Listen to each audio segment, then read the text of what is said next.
Hello and welcome everyone, I'm Madals and today I've got game number 1 of a best of 1. It's a ladder game and it's coming down on Polar Nights. Gonna be a little bit of Zerg versus Terran action, and spawning in the south position we have got the red Zerg with the name Fab, but I can assure you it is actually my Insanity's Zervus.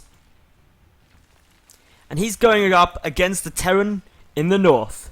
He is the blue Terran. It is none other than Evil Genius's ThorZaIN. Oh yeah. So, this is all pretty cool. Polar Nights is a really fun map actually, because there's a couple of cool features of it. For example, this area. This is huge. Look at it. Your natural is wide and open, and it's like right next to where your actual base is. So, that's pretty cool. You've also got these ice blocks, which then lead into some more ice blocks, which hide an expansion. So you've got this interesting back path here you can try and utilize. Also, you've got of course these nice little bushes around. Good overall placement positions here and here. And the reason these are such good overall placements for Zervus is just due to the fact that he can then definitely see exactly what's coming down here. You can see gas timings, etc. All really nice. So that's massively solid. In terms of taking a third, generally speaking, you expand down, you come and take this third base. There's also the option as well coming around here, but this is a lot more wide and open, which isn't ideal unless you really want it. Note as well, yeah, that's pretty much all the main things. Note a little bit of area the Reapers can utilize just through here. I do believe that, is that Reaperable? I think it is. Yeah, it is. It is Reaperable. I suddenly doubted myself. Now, ThorZaIN, he is going for a CC opening, up against a hatch first coming down from Zervus. All very normal stuff there. Where's his first Overlord rallied to? It is going to come up to this position, so he's going to be able to see exactly when then move out to come. He's got a bit more vision. It's all really nice, happy, and fine. His second Overlord is just going on a nice little adventure up around the side, round all the way, ready to come and scout up into the main base, should he need to do so later on if he doesn't get important information any other way. So, with, of course, the spawning pool coming down and now the gas, it's a very normal opening from Zervus. He's just really going for the standard opening against Terran. Hatch, gas, hatch, pool, gas. Very safe, very steady. Meanwhile, as we see from ThorZaIN, following up with a quick gas actually, so a bit more, not massively unusual, but just getting that gas down a little bit earlier than sometimes you will see it. A lot of Terran players will hold that off for a moment or two, but this is all looking pretty safe. Of course, I'm going to be trying to produce a lot more content for my YouTube channel, maybe even trying to go back up to a couple of videos a day, and there's no promises there, but I've got a bit of a lull. Obviously finished with WCS EU Challenger now, so that buys me some time. This supply block is caused because the command center wasn't finished. It wasn't that ThorZaIN was just being bad. It was just him waiting for that rather than getting another supply depot out. Gives him a bit more time. Note, of course, this SCV just bouncing around, just saying, okay, there's still a hatchery there. Yep, there's still a hatchery there. Yep, still a hatchery. Oh my god, Zerglings! And he runs away. So yeah, this is just pretty much normal scouting stuff coming down, everything looking good at the moment. And no, the overlord placement did move. He was sitting up there, now comes down a little bit further. That's just playing it safe, and the reason for that is because it's a CC first. As the CC flowed down, that Marine could have chipped away at the overlord, which would have been fun. I think it does grant enough vision. Yeah, it does. So that's really smart play there by Zervus, just making sure he's safe. ThorZaIN going along pretty normal. Rotoron is coming down at quite an early point. Note this Rotoron is coming down a lot before we've got Zergling speed. So that just means this is going to be some Rotor aggression. 7 Rotor Rush is really quite viable now. Note that there's a good amount of supply built up as well. Is ThorZaIN going to be able to defend against this? Well, for the moment he's only got a supply depot coming down the front, no bunkers or anything like that. He's investing a lot in tech and a super quick third CC. Oh my goodness, ThorZaIN! ThorZaIN, that may not be what you want. 8-9 roaches, oh my goodness, this is aggressive. This is super aggressive, all the gas goes in. 9 roaches, a bunker is now on its way, but to be honest, there's just so little here. This is going to be really tough. 10 roaches are making their way across the map. No watchtowers being held by ThorZaIN. So the first he's going to know about it is when acid is being puked at him just from the edge here. So you've got to be very, very careful. The wall off isn't even complete. So actually the roaches can just say, hey, let's just run through, see what we can get going. ThorZaIN at the moment is now just starting to ramp up production. The first 2 Hellions about to pop, and the 3rd Marine is on its way. But of course the Hellions aren't going to fare too well against dem roaches. The 3rd command center, very greedy play. Is it about to get punished? Well, the Hellions are about to see the last thing they want to see. Hang on a sec.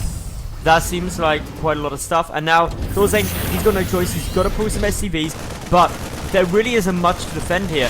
the supply depot that he's building is going to get focused down very quickly. That means the roaches can just bounce their way through. SCV is coming to try and repair up that bunker, but it can get focused if it gets shot at continually, and that means with no bunker, suddenly the Marines are undefended. They're going to have to just fare up against the roaches as best they can.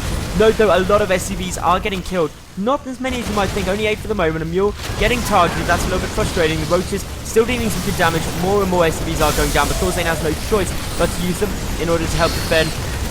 Smart move by Zervus, just focusing as many of those SCVs as possible. Got 14 kills. Has delayed his third, so that means that with the third orbit command, obviously ThorZaIN can mule to level that out a bit, but very nicely done there by Zervus. He did a good amount of damage, caught ThorZaIN a little bit off guard, and ThorZaIN is now hurting from it. That triple SCV production though will help. A couple more roaches are coming out just to defend against any counterattack from the Hellions. That's a good move to be making, to be honest. As well as with the wall off, this is pretty much impenetrable by Hellions alone. ThorZaIN though, following up with a double engineering base, so he's going to go into an upgrade heavy style, but that gets scouted by an Overlord very nicely. Hellion checking around the back just in case those ice blocks have been taken down. And am I the only one that thinks that Hellion should be able to kill ice like twice as fast? They should do bonus damage to frozen. It makes sense. That poor Overlord dies to see the double upgrades, but it's an important scout knowing that double upgrade's coming, because really, if we take a quick look at the vision of Zervus, he knows the third CC is there, and he knows there's double upgrades coming. The reason that's really important is because he goes, okay, well, he's invested a lot in economy and now in upgrades. His gas obviously probably means the medevacs are delayed, which, yep, they are.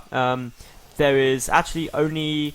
Wow, there still is no starport. So medevacs are massively delayed for the time being, which is good news, obviously, here. But the double upgrades, later game, ThorZaIN's going to be strong. So that means, economically speaking, ThorZaIN is in a good spot. He's slowing down that third orbital command now, so he's going to be taking a third pretty much at the same time as it's secured up for Zervus. So Zervus needs to make sure that he either punishes that or starts macroing super heavy. Getting the 1-1 upgrades out, going up to lair.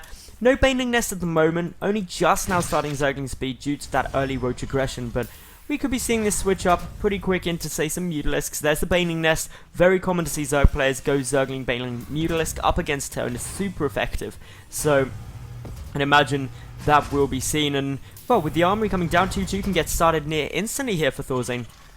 He's definitely planning for the later game. Now, I want to touch on this Overlord spread, right? I'm clicking all around on all of them. This is just so good. The vision available to Zervus is incredible. He knows everywhere the drops are going to be coming down. He's just placed them really nicely. He's not going to get sneakily dropped, and that's a smart thing to check out for. Because see all of this? This is dead space, and oh my goodness, I haven't noticed these before. Who's got some hidden minerals under their base?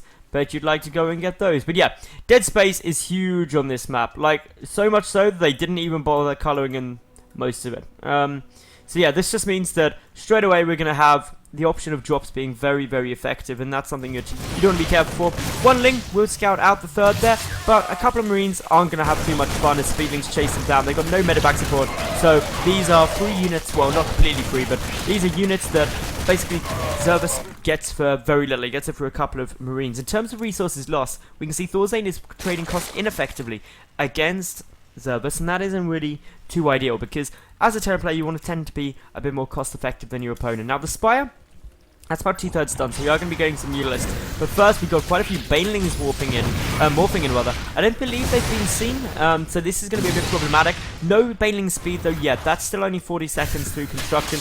But nice little wrap around with the Lings will mean that the Banelings can connect. Get a couple of hits off, a lot going down on a Marauder there, but just a couple more good connections would be great. The Banelings have now all been killed, so that's going to be frustrating. And you might be sitting here thinking, hang on, what's with this kind of partial wall off or just like scattering of supply depots? This is a great building placement by ThorZaIN. He can't obviously wall this off, but by putting just small gaps through, he creates artificial chokes, which against these Zerglings and Banelings is going to make his army more cost effective. Smart play there, using buildings to your advantage. Always going to be strong. Note as well, only the first Widow Mines now coming out. These are really late. ThorZaIN has very little splash, but he does have great upgrades. He's tied up the upgrades. He's ahead with 2-2 compared to that of Zervus. Zervus is yet to start 2-2 at the moment, but he is rolling forward. Well, not quite rolling forward yet with Banelings. Now he will be rolling with those Banelings as the speed upgrade kicks in. But still, ThorZaIN, his production really ramping up. He's looking quite good in terms of economy. If we look at their incomes compared, Zelthus is mining a little bit more in terms of gas, but that's to be expected when ThorZaIN's only on 5 gas compared to the 6 observers.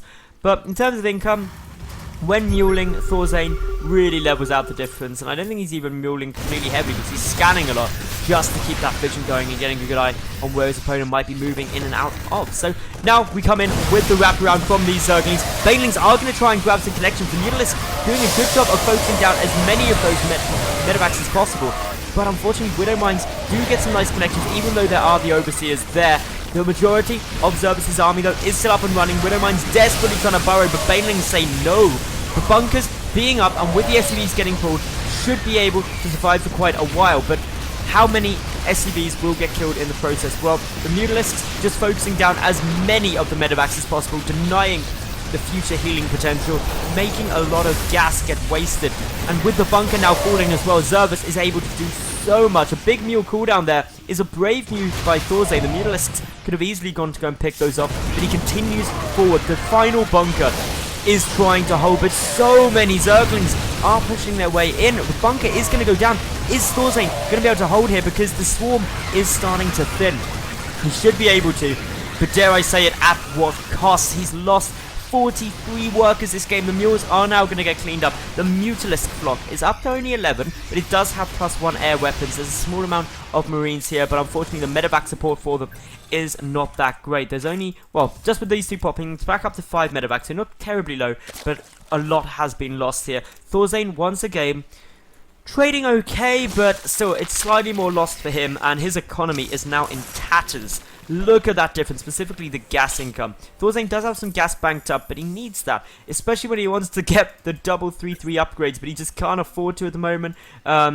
Mainly because he's mineral starved too. So ThorZaIN not in the best economical spot. He's mining just over half of the resources of his opponent, and he's got to just be so careful with any move up, because the 4th is already up for Zerberus. He's getting a 5th behind. Very safe place to take that 5th. Double expanding. Zerberus feeling very confident. ThorZaIN gotta be very cautious, and a Zergling run by is gonna come up here. There are Widow Mines about, but of course with the Zerglings there, it's always gonna be very nice to see a couple of self-detonations going down. So Mutalisks can come in and try and do some damage. Note that there is no missile turrets here. The Overlord does know about that, and so that is the prime target for these Mutalisks to move in. Just go and say, okay, how many SCVs can we pick up? And it's probably going to be quite the slaughter, because there's a good amount of upgrades on these Mutalisks, and yeah, very little defense. A Widow Mine is there, but it gets focused down before it can burrow. The Marines can also get picked off. The Mutalisks just playing it safe, pulling back. 17 now out on the field, and of course the tech up to Hive is on its way with the infestation pick coming down. 2-2 upgrades though done for ThorZaIN. Only 1-1 done currently for the ground army, but Banelings rolling forward yet again. Speedlings trying to get some good damage done on these SCVs, but in come the Mutalisks once more. Do pick off the refinery, hurting the gas income of ThorZaIN even more, and he is now completely broke.